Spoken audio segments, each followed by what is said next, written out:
to Mystery Beers episode number 244 of Brutal Battle. We are back to Mystery Beers. It has been a while, and the last time we did Mystery Beers, it was a situation where I knew what they were, but Rebecca did not. Yeah, so they're only mystery for me. Yeah, so it was like half Mystery Beers. Yeah. Now we're doing full-on Mystery Beers because we met up with Kelli and Kyle Norman, and they decided, it's been a while since there have been Mystery Beers episodes, so let's give them Mystery Beers. They had beers they were going to give us anyway, but then they were like, oh no, hold on, let's stop and buy some little brown paper individual baggies for the cans, because I think they're all cans. And then they can be Mystery Beers. So they did tell us they're all from good breweries, but that's all we know. But that also doesn't mean they'll be good, necessarily, because, good breweries miss here and there. It is a bad beer. But forgive us if we're a little bit rusty, because it's been a long time since we've done this format, but we are going to start with a warm-up beer, then we're going to talk about a topic, like we usually do for these Mystery Beers episodes. It shouldn't take too long.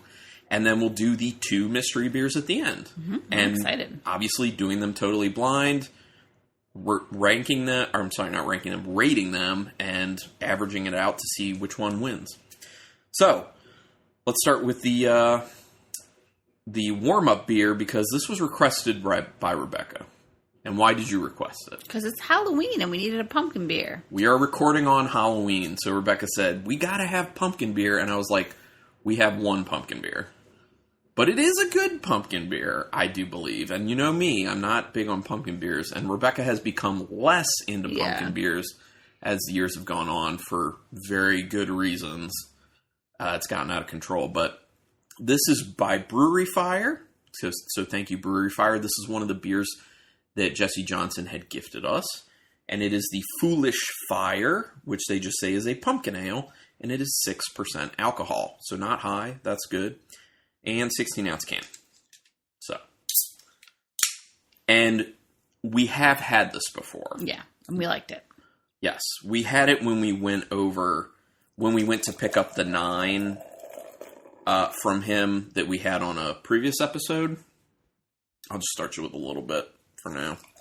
And then if you want more, you can just grab it while we're talking or whatever, because, hey, warm-up beer. Yeah. It's also been a long time since we've done a warm-up beer, but here we go. What does it look like? It's very orange. It's pretty clear. It's clear. I love to see that. Yeah, very amber. A lot of head hanging out on the top with the agitated pour. But yeah, I love how clear it looks.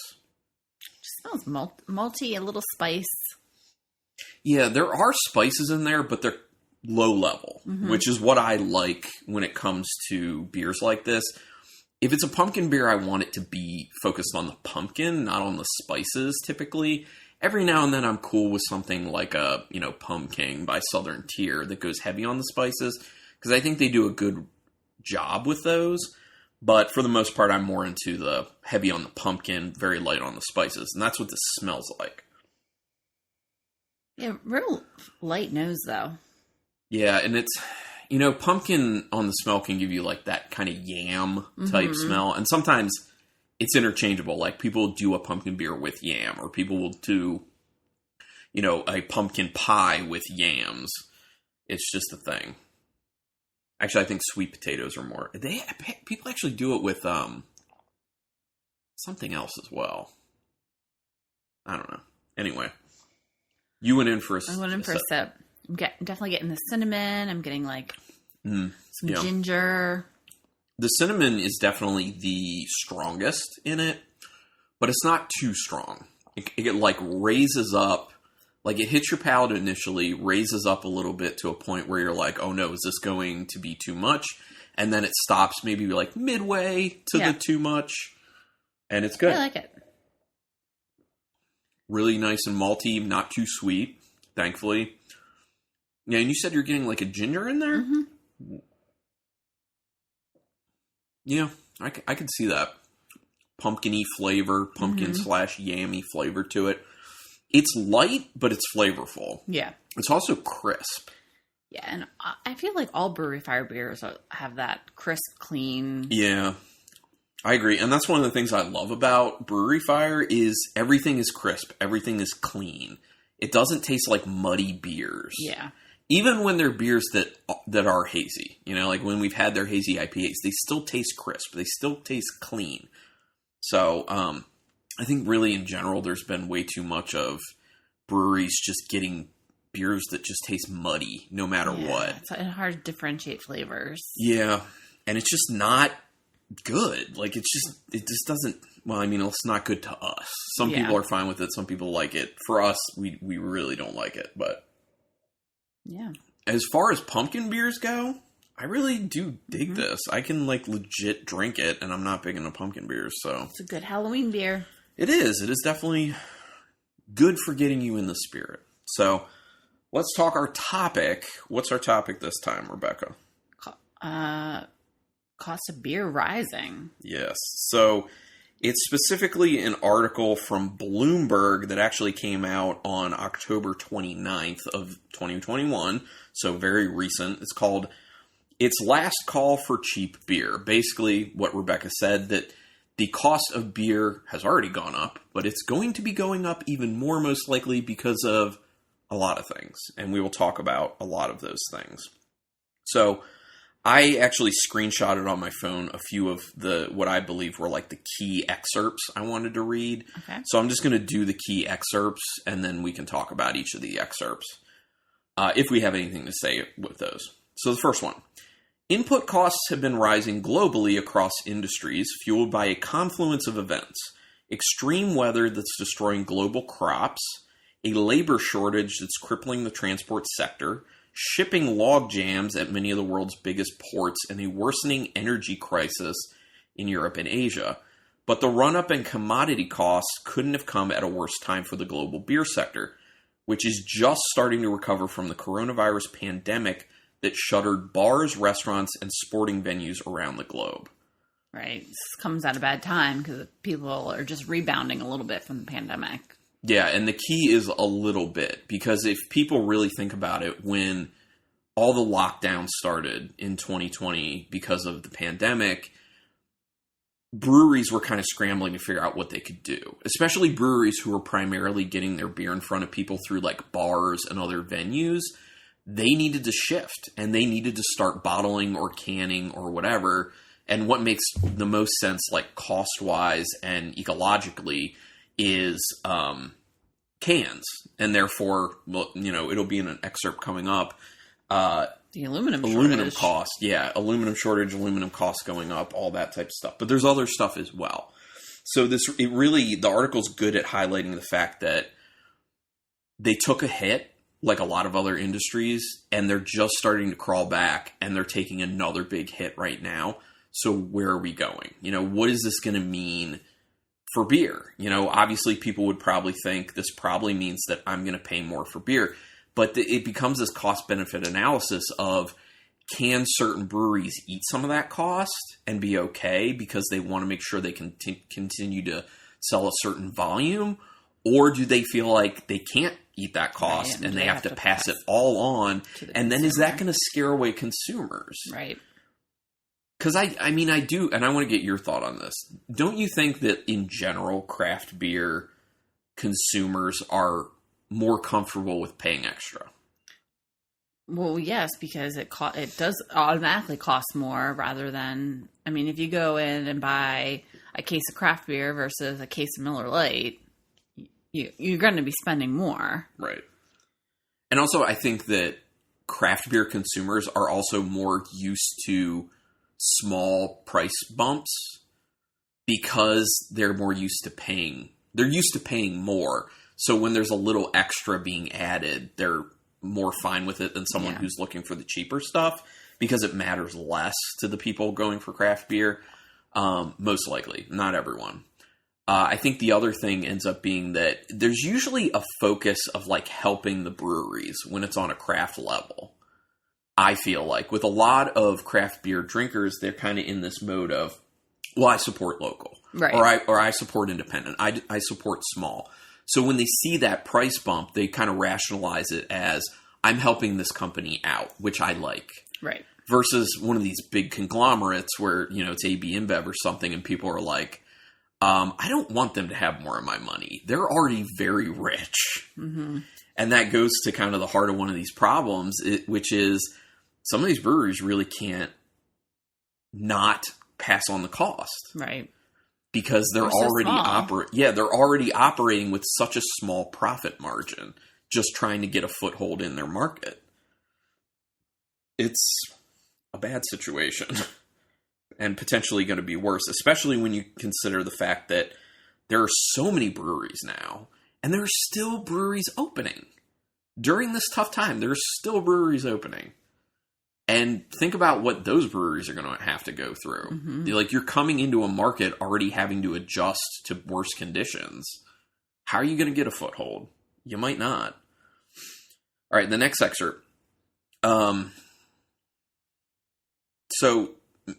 75% of global beer consumption showed a recovery in the first half of 2021, with volumes rising 7.5% compared to the same period in 2020. That's according to Brandy Rand, who's Chief Operating Officer for the Americas at data provider IWSR Drinks Market Analysis. Still, compared to the first half of 2019 overall, beer volume is down 5.7%. Still. That's all beer volume or just craft beer volume? In general, beer volume. All beer volume. Yeah. So 7.5% rebounded, but still down 5.7% from 2019. Interesting. So that's kind of surprising to me. That it rebounded that much? No, that it's still down. Well, yeah. Yeah. And here's a quote. There's pressure coming from every direction. It's definitely hitting home for brewers. Oh, I guess I didn't need to read that. That wasn't a very important quote. I thought because it was in that snapshot that it was, okay. Anything to say about that? I'm thinking no. That kind of just backs up what we already said. Okay, the next one. Barley prices are largely to blame for the rising beer costs. After dry weather scorched fields in North America, which typically produces enough barley to account for about 20% of global commercial beer production. The European Union has also cut its barley crop estimate after rain dented the quality of the harvest. Barley output shrunk 34% to the second smallest harvest since 1968 in Canada, the fifth largest producer, while American farmers reaped the smallest crop since 1934, just after Prohibition ended. So really, when there's that comparison, it's telling you how dire this is becoming. And it's not just, it's the impact of the pandemic. It's the impact of costs going up. It's a lot of different things. It's the impact of, the log jams at the ports and shipping stuff. Yeah, it's the product that you need to make beer it's becoming less available, which then drives up cost, obviously. So it's becoming more expensive, but it's becoming more scarce at the same time. And so it's not sounding good. Yeah. I mean, this is a whole lot of not sounding good. Maybe there's a silver lining somewhere. I don't know, but I can't see it at the moment. This is all doom and gloom. It is. That's why we have mystery beers to end. Yeah. Because hopefully that'll bring our mood up. At the same time, aluminum prices, key for canning the finished product, are also rising. The global aluminum price recently touched the highest level in 13 years, while the North American cost to ship the metal rose to a record this year. That's crazy. It's just aluminum. Right, and now the product costs more, but shipping it costs more as well, so it's a double whammy. I wonder if you're going to see more breweries go back to glass. I wonder what the cost of glass is. Right, and I feel like that then becomes a possibility. That would be interesting. Yeah, that does become a possibility. So, I don't know. I don't know. What do you think? Do you think that's a better option, or do you think that's something that can scare people away? I don't know the price. I don't know. Right. But I also feel like popularity-wise, people are looking for beers in cans. Yeah. So where it was before, people were like, there literally were people before cans became popular, where people were like, if it's in a can, it gives it a metallic taste. If it's in a can, it just doesn't taste as good as in a bottle. But we've obviously gotten past that, and it's more popular to put it in cans. do we get the reverse now of where people are like, oh, it's just better in a can, and I don't want to go back to these glass bottles? Sure, there are breweries who never left the glass bottles, but usually they're doing both. Mm-hmm. It's usually not doing just one of those things. So, depending on the style. So you may have a problem if you do switch to glass, getting your consumer to accept that. Plus, it's rebranding in a sense. Right. And rebranding is always a little bit tough because are people going to walk past it right. in a liquor store because there's so many beers on the shelf and they're looking for that specific beer that looks a specific way? They could walk past it because they're used to seeing a can and now it's in a bottle. Yeah. So we'll wait and see what happens. I'm glad I'm not a brewery owner. Yeah. Is what I have to say. Hard decisions. Very hard decisions, especially because I know some people in the brewery business who feel bad about making price hikes. Yeah. They feel bad for the consumer. Like they don't just feel like this is just the consumer is paying my bills and making me money. They feel like we're a community. Like we like these people. Like we're producing a good product and they give us beer for it, but we're also close to these people. Yeah. And so they feel bad when they make those hikes. But it's tough, man. It's really... I hope we come out the end of this much better. Hopefully the barley crop rebounds. Hopefully things get fixed with, the energy scarcity in Europe and Asia and the log jams of shipping and everything. Yeah. But that's going to take time. And in the meantime, as it takes time to adjust... What's going to happen? Right. I'm going to guess you're going to lose some breweries. You're going to lose breweries. But I'm also going to be honest. We have too many, in my opinion. There are too many. Not everyone can have a brewery. They really can't. Just saying. Okay. Mystery beers? Oh, I was going to ask anything else you want to cover on this topic. No. If you guys have input or things you want to say about it that you want to get to us, you can email us at brutalbattlepodcast@gmail.com. And we will read that. And we will also get back to you. Also, if you just have ideas or want to say hi or whatever, you can email as well. So let's go to the mystery beers. We're back to A and B. And Rebecca said that she was really hoping we would get a stout. So the first one that was poured, it's a stout. We think. We think. It appears to be, by the way it looks, a stout. The second one, very different, but we'll get to that. So A, looks like a stout. Yeah, it's dark. It's just very dark. Can't see through it. There's a little tan head, but it's very small bubbles around the edges. What does it smell like? It smells real chocolatey. Ooh. I smell like... It smells like Oreos. Yes, because I was going to say it's a little vanilla-y as well. It's like chocolate, vanilla, nice roastiness to it. It's definitely chocolate vanilla. Yeah. Yeah, and I get... The roastiness is, the more I sniff it, slightly coffee on the finish, but not super coffee. It just smells creamy. It does smell creamy. It smells sweet. Yeah, it does smell sweet. It smells like it might be too sweet, so I'm a little bit concerned. Does it smell? It smells a little hoppy, too. Not, insanely hoppy, but, there's a little more hop character to it than I would assume for a beer that looks this dark. You feel that? I'm not getting any hop characteristics. Okay. I feel like I get a little. Okay. Okay. I also get a little leather. There's a slight leather coming through in the very end as well. Okay. You sipped it? I sipped it. It's definitely sweet. Ooh, it is sweet. It's not crazy, though. It's borderline too sweet, but I think it's still in check. Definitely the vanilla, definitely the chocolate. Yeah. This has to be some sort of It's kind of smooth. Cookie. This has to be an Oreo cookie stout. Yeah, someone's take on an Oreo cookie. It's definitely like that Oreo cookie vanilla lard filling. Yes. Which I always call it a lard filling. I will always do that. But yeah, no, so much chocolate, so much of that vanilla flavor to it. And that sweetness. Pretty sweet, but not too sweet. I am fine with this. The flavors do finesse together very well as well. They're not out competing each other, thankfully. And I like that. It's got a slightly bitter, chalky finish. You think so? Slightly. I still think it's like sweet all around. And I don't really taste that coffee note that I said I was slightly getting in the nose. No, definitely no coffee. I like this. It's okay. I like it. Doesn't it also taste like a slight bit hoppier? No, I'm not getting any hop characteristic. I feel like I get some hops.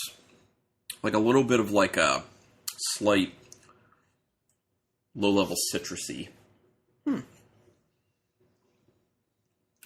It's good though. I like it. Okay. I'm down. Okay, you probably want some water. You'll need some. We'll leave that for now, then come back and give it our number in comparison to beer number B. Beer letter B. So this one, very different looking. When I poured it, I was like, that is pink. It's pink. Very pink. It's got very fine carbonation on the edges. Very fine. So it looks beautiful. A little bit hazy. Not super hazy, but a little hazy. Yeah. Does it? Smells like cherry. There is cherry, but does it smell a little buttery to you? No. Cherry. There's like a soft salinity to the nose. It smells like a goza. Yeah, it does smell very goza-ish. Yeah. Cherry. Little lemony tartness. Slight. It's definitely tart. It's not sour smelling. Definitely not. I'm getting like a floral characteristic too.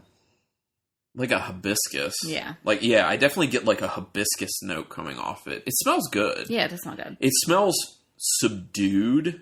Because you see this color and you could think like, oh, it's going to have like this crazy fruity sour nose. It doesn't. It's very even keel. It's very subdued. So that makes me very interested for the flavor because I'm hoping it's kind of more like easy, finessed.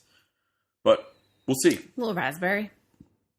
Yes. Definitely see raspberry as well. Ooh, I like this. Ooh. It's very soft and delicate, but very juicy and fruity. It's very light on the palate. Do you feel like there's a spice in there? I feel like there's a little bit of like a cinnamon. I'm not perceiving that.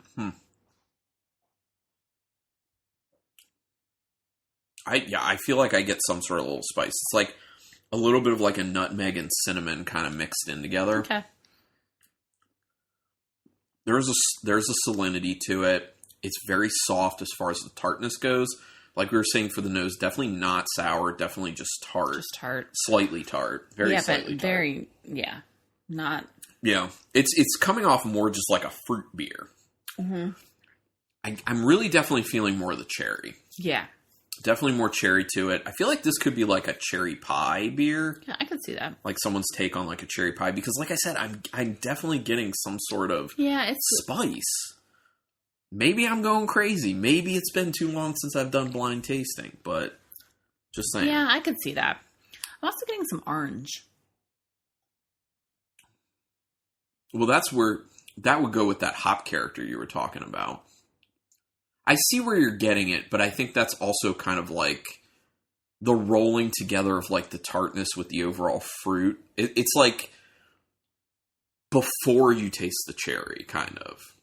I see what you're saying, but I mean, they're both really good, in my opinion. Now, the rating, it's been a while since we rated too, so. I mean, I will say this too. If you go back to beer A, it tastes less sweet now after having beer B. For me. Yes, less sweet. It's more like focused on like that vanilla chocolate. Chocolatey. Yeah. But not too much. These are both good. I definitely am a fan of both of these. I gotta figure out which one I like more though. I know which one I like more. I like both of them quite a bit. And your quite a bit ratings are very weird, though. Yeah. For people who have not listened to our Well, I mystery beer mean, ratings. and it may have changed a little bit in my age, and since we haven't done this in a while, so... Okay, I got it. I'm going to go a 6 on A. I really like that. I also am going to go 6 on A. Okay.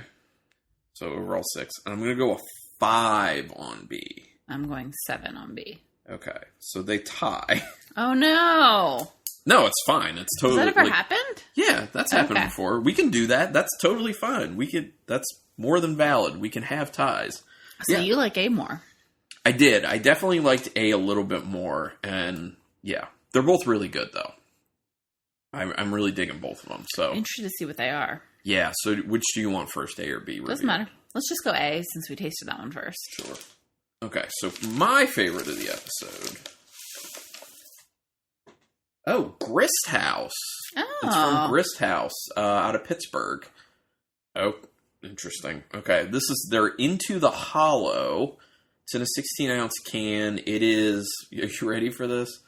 Stout brewed with blueberries, blackberries, vanilla, and lactose. What? I'm not getting the fruit. We're getting like... The vanilla for sure. Yeah. And we got that creaminess from the From lactose for sure.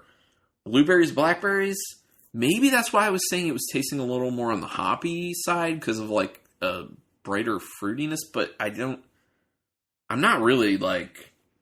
Where's all that sweetness coming from? There's just the fruit? You still have some left in your glass. Are you getting it now that you know what it is? No. Well, okay. I could see it slightly. I guess that is where that sweetness is coming from. What is the ABV? Here, do you need another little I'm sip? good. Oh, yeah. What is the ABV? I might need to say that. I don't know if it's on here. If it's on here, it's on the bottom. Nope, it's not on here. Oh, I wonder what it is. I can look it up. Into the Hollow because I have my phone near me, but I don't really taste the fruit. Not that that's a bad thing. It still tastes good. Yeah, because obviously we still really like the beer. It's a very nice beer, but it's just it's a head scratcher at the same time. All right, let me look up Grist House. I thought for sure there was an Oreo cookie in it. What are you going to guess that the ABV is? What does it taste like to you? 8. It tastes like that to me. Maybe even like 7.5. It's 10. It's 10? It's 10. I had a sneaking suspicion it was higher than I thought. That's impressive to me. Yeah. It's an impressive beer. It's good. I think it's an impressive beer. I like it a lot. Not getting the fruit. No. But that's not a problem. Still tastes good. But if you're going into it thinking you're going to get it, bingo, you'll be disappointed. That's where I was going to go. Unless we're just weird. Yeah, bingo. Yeah, I agree. But still really nice beer. Interesting. Okay, so let's find out what beer B is. This was Rebecca's favorite. Yeah. But, I mean, it was close for me, too. This one is by 11th Hour Brewing Company. We've had them on the podcast, like, once. Where are they out of? They're out of... I don't think I've ever even heard of them. It's hard for me to see. Also Pittsburgh. Is that a cherry pie on the front? It's also Pittsburgh. I haven't looked at that yet. I'm looking for... Let's see. Okay, I don't know. It is their Slice. Strawberry, dark cherry, sweet cherry, 5% ABV. Yeah, it's a piece of cherry pie on the front. And what is it? Strawberry, dark cherry, sweet cherry. Well, we definitely got the cherry. And with that pie on there, that would insinuate to me... Wait, does it say what's... Oh, yeah, it says what's in here.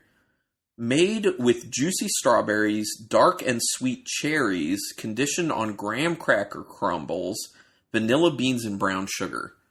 The graham cracker is where I'm getting the cinnamon from. Yeah. I'm pretty impressed with myself on that. Yeah. Because didn't I say it was like a pie? You did. Some sort of like fruit pie take? I'm not losing it, people. You're not. My palate's still good. You still got it. We can still do this. Although some people may get on us for not getting fruit into the Hollow, but very good beers. Yeah. I'm 100% happy and throw into it the Foolish Fire by Brewery Fire, and This is a good lineup. we're doing all right. We're doing better than all right tonight.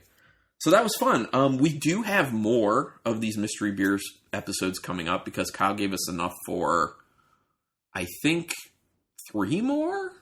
Okay. I think 3 more. So we'll have more mysteries coming your way.